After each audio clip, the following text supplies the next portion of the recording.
ইরানের সাথে যুক্তরাষ্ট্র ইসরায়েলের চলমান যুদ্ধে এখন সবচেয়ে বড় উদ্বেগ পানি। মধ্যপ্রাচ্যে প্রাকৃতিক পানির উৎস নেই বললেই চলে। উপসাগরীয় দেশগুলোর বেশিরভাগ পানযোগ্য পানি আসে সমুদ্র থেকে। লবণাক্ত পানি পরিশোধন প্লান্টের মাধ্যমে খাবারযোগ্য করে বিভিন্ন দেশে সরবরাহ করা হয়।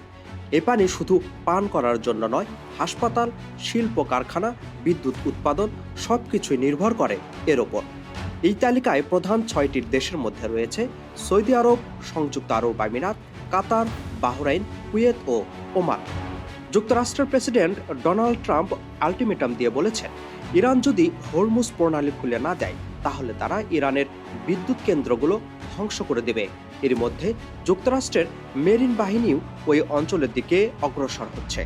তবে ইরান পাল্টা হুঁশিয়ারি দিয়ে বলেছে, তাদের বিদ্যুৎ কেন্দ্রের ওপর হামলা হলে উপসাগরীয় দেশগুলোর পানি সরবরাহ প্ল্যানগুলো মিসাইলের লক্ষ্যবস্তু করা হবে। বিশেষজ্ঞরা বলছেন, এই সংঘাত যদি আরও বাড়ে তাহলে কয়েক কোটি মানুষের জীবন সরাসরি হুমকির মুখে পড়বে। পানির প্ল্যানগুলো বন্ধ হয়ে গেলে অল্প সময়ের মধ্যেই এ অঞ্চলে দেখা দিতে পারে ভয়াবহ মানবিক সংকট।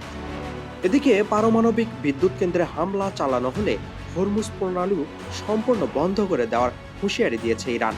ইরানের ইসলামী বিপ্লবী গার্ড বাহিনীর এক বিবৃতিতে বলা হয়, ইরানের বিদ্যুৎ কেন্দ্র আক্রান্ত হলে ইসরায়েলের বিদ্যুৎ কেন্দ্র, জ্বালানি অবকাঠামো এবং তথ্য ও যোগাযোগ প্রযুক্তি স্থাপনায় ব্যাপক হামলা চালানো হবে।